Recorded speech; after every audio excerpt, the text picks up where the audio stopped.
종려나무에 대한 무드셀라 부활이라는 에피소드가 중간에 나올 예정이고요. 지성소의 기물에 해당하는 언약궤와 속죄판 그리고 전체 성소를 세우는 순서를 다루고 이 시리즈를 마치도록 하겠습니다. 법궤, 증거궤라고도 하는 언약궤는 율법과 그리스도의 죽음을 의미합니다.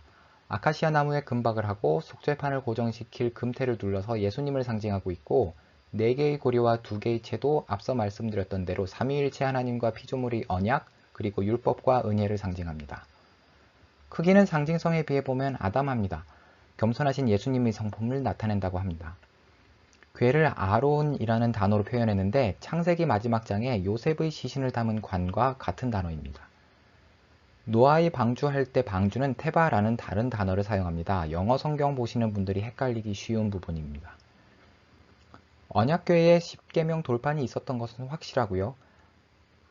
만나와 아론의 지팡이가 히브리서의 말씀처럼 언약궤 안에 들어가 있는지는 잘 모르겠어요. 솔로몬이 확인했을 때는 십계명 돌판만 있었다고 열왕기상 8장에 기록되어 있습니다. 속죄판은 은혜와 그리스도의 부활을 상징합니다. 아카시아 나무를 사용하지 않고 순금으로만 만들었어요. 부활하신 주님은 더 이상 굶주리거나 아프거나 하지 않는 새로운 육체를 입으셨습니다. 그룹 둘을 서로 마주보게 만들어서 날개가 서로 닿게 하라고 하셨어요. 주님께서 그룹 사이로 오셔서 모세를 만나겠다고 말씀하셨습니다. 예수께서 부활하신 뒤에 마리아가 무덤에 갔을 때 2명의 천사가 예수님 누우셨던 자리에 있었습니다. 하나는 머리맡에, 하나는 다리 쪽에. 케포레스라는 단어가 원래는 덮는다라는 뜻이래요. 그래서 단어의 의미만 보면 뚜껑이나 덮개입니다.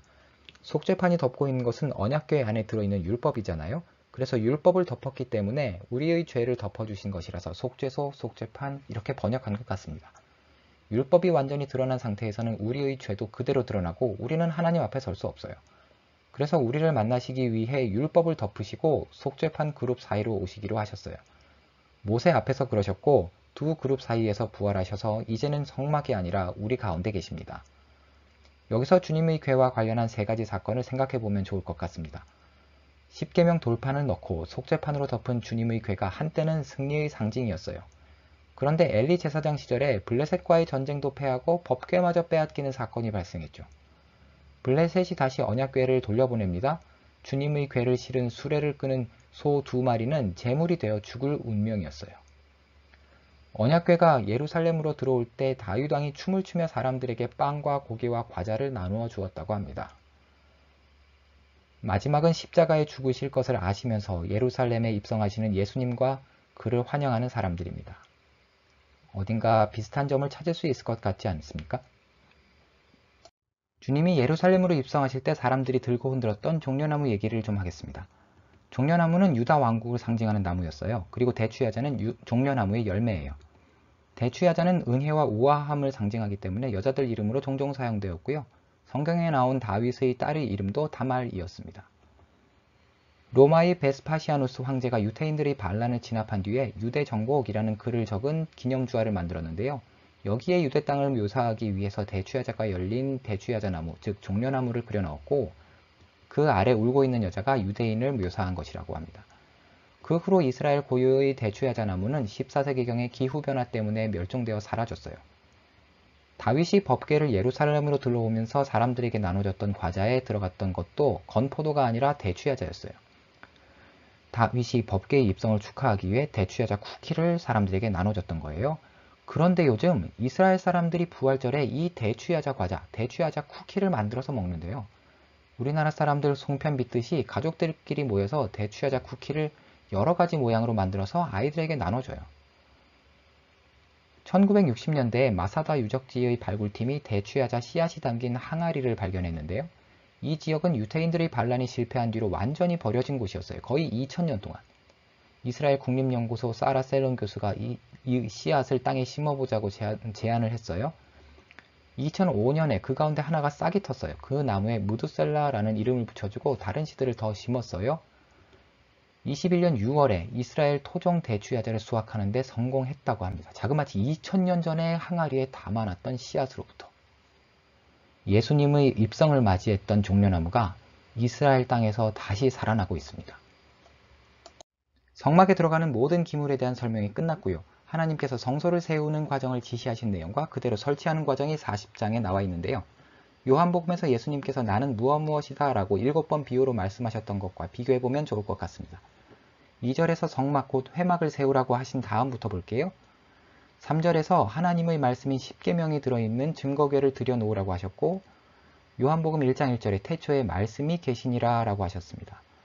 3절 뒷부분에 휘장을 쳐서 궤를 가리라고 하셨고, 휘장은 예수님을 상징하죠. 요한복음 1장 18절에 하나님을 본 사람이 없지만 아버지 품속에 있는 독생하신 하나님이 나타나셨다 하셨습니다.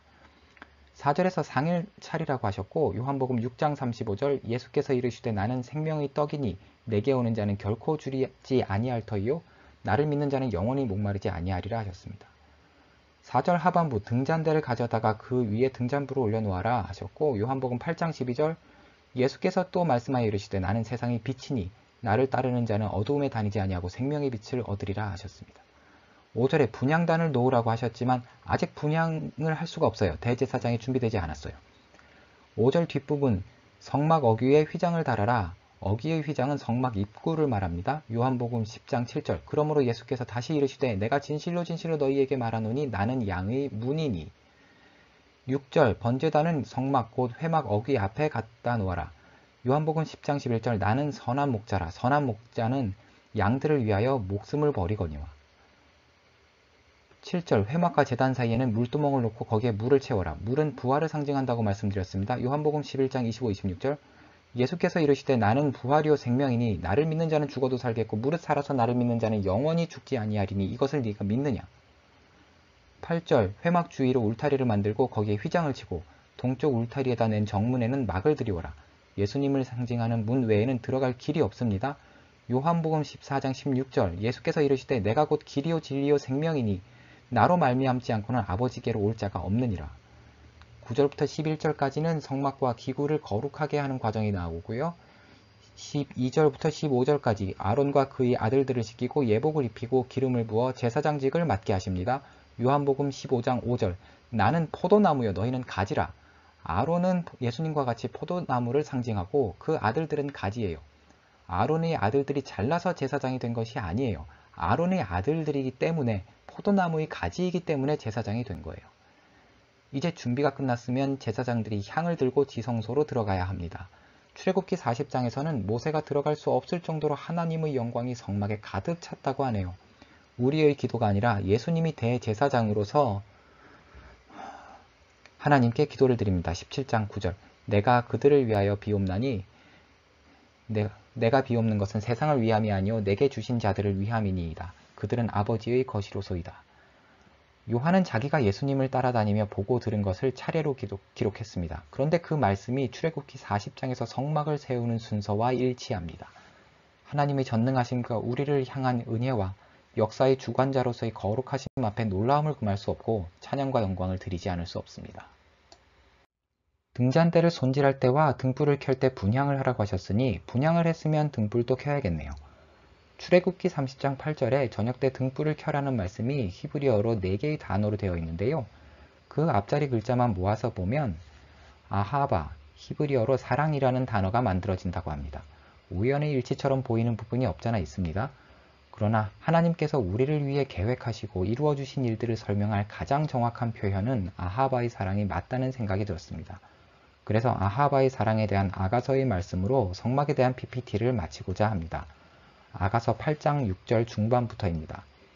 사랑은 죽음같이 강하고 질투는 스올같이 잔인하며 불길같이 일어나니 그 기세가 여호와의 불과 같으니라.